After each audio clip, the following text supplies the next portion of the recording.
Hi hello नमस्ते सत श्री अकाल वालेकुम अस्सलाम। आई एम एडवोकेट हर्ष। आज मैं आपको चेक बाउंस के बारे कुछ अच्छी एडवाइस देना चाहता हूँ। चेक बाउंस से आपको 2 साल तक की सज़ा हो सकती है।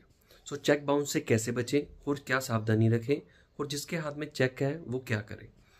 जब भी आप किसी से लोन लेते हो या कोई बैंक लोन लेते हो या वैसे ही किसी सिक्योरिटी पर्पस या किसी को ब्लैंक चेक देते हो साइन करके, तो वो उसको आपको एक तो रिकॉर्ड रखना है कि आपने उसको ब्लैंक चेक दिया था, और जब भी आपका वो काम पूरा हो गया, लोन रिटर्न कर दिया है, रीपे कर दिया है, तो वो अपने चेक बिल्कुल वैसे ही उनसे उसी टाइम वापस लें और रिसीविंग ले कि मेरा कोई ड्यू नहीं रह गया, ताकि आप केस कोर्ट कचहरियों के चक्कर से बच सकें।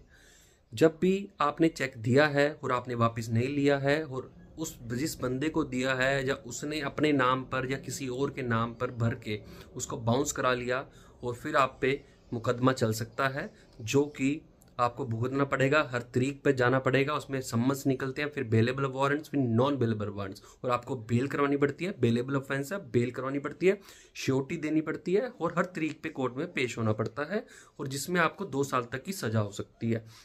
जिसके हाथ में चेक है उसी के हक में कोर्ट होती है, जब तक आप प्रूव ना कर दें कि ये चेक मैंने किसी भी अपनी लीगल लाइबिलिटी के लिए दिया है, मेरा चेक मिसयूज हुआ है।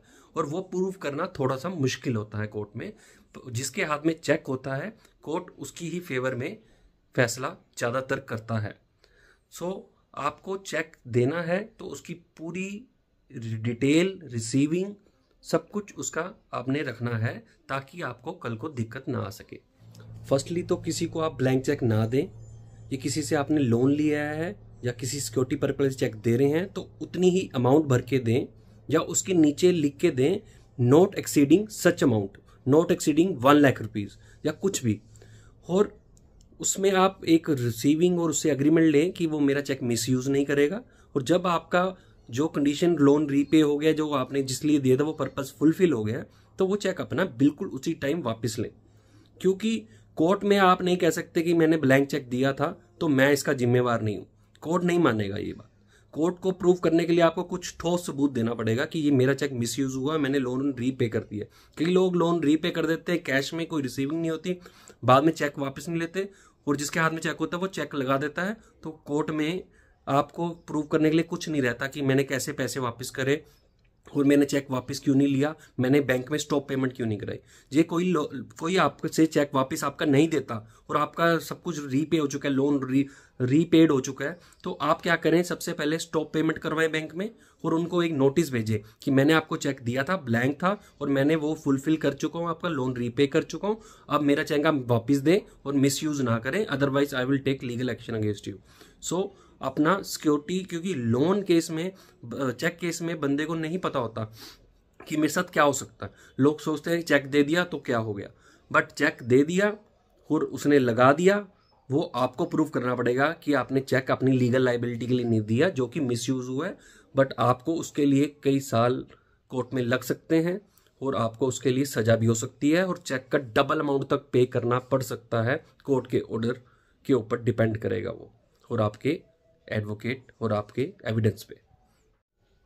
चेक साइन करके दे दिया आपने और वो कोर्ट में केस दूसरे बंदे ने डाल दिया, तो आपको उस कोर्ट में एक्यूज्ड बुलाया जाएगा, आप एक एक्यूज्ड हो गए। तो इस करके खाली चेक ना दें और उससे केसों से बचें आप। लोगों को ये जानकारी नहीं है कि चेक देने से इतना बड़ा केस चल सकता है, 2 साल तक की सजा हो सकती है, कई साल तक केस चल सकता है, कोर्ट में हर तरीक पे जाना पड़ सकता है, वकीलों के खर्चे हो सकते हैं, श्योरिटी देनी पड़ सकती है, और कई हरासमेंट हो सकती है।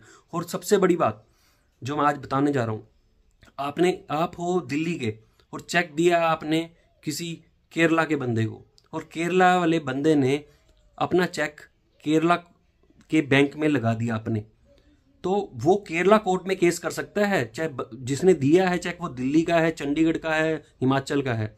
आपको तरीक भुगतने, बेल करवाने केरला कोर्ट जाना पड़ेगा और हर डेट पे जाना पड़ेगा, अनलेस आपको कोई एग्जम्पशन मिलती है कोर्ट से कि आप नहीं आ सकते।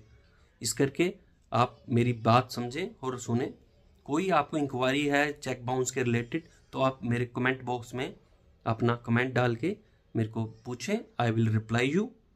और आप मेरी ईमेल आईडी पे भी आप मेरे से आप क्वेश्चन पूछ सकते हो। अगले वीडियो में मैं कंप्लेनेंट साइड से भी ये वीडियो बनाऊंगा कि जिसके हाथ में चेक है वो क्या करे और क्या स्टेजेस ऑफ ट्रायल होते हैं और कितने देर में चेक बाउंस का केस डालना होता है। कई असली केस भी होते हैं जिनके हाथ में चेक होता है, लोगों ने पैसे दिए होते हैं पर वो रिटर्न नहीं करता, तो वो चेक का क्या करे। लोग सोचते हैं मेरे पास तो चेक है, वो बाउंस हो गया, उसके अकाउंट में पैसे नहीं है, तो मैं उस पर कुछ नहीं कर सकता, एक केस चलेगा, कई साल चलेगा, वो देगा नहीं देगा, मेरा खर्चा हो जाएगा। बट चेक केस में कोर्ट में सिर्फ आपको एडवोकेट की फीस देनी होती है, कोई ज़्यादा खर्चा नहीं होता और अक्यूज्ड के अगेंस्ट केस जाने का ज़्यादा चांस होते हैं।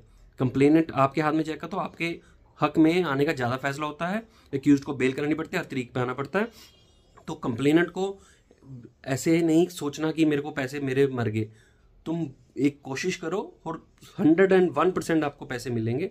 जे एक्यूज्ड मर गया है, जब भाग गया है, या भगोड़ा घोषित हो गया, तो उसमें हम कुछ नहीं कर सकते। बट थोड़ा सा आपको एफर्ट लगाना पड़ेगा, आपके पैसे वापस मिल सकते हैं।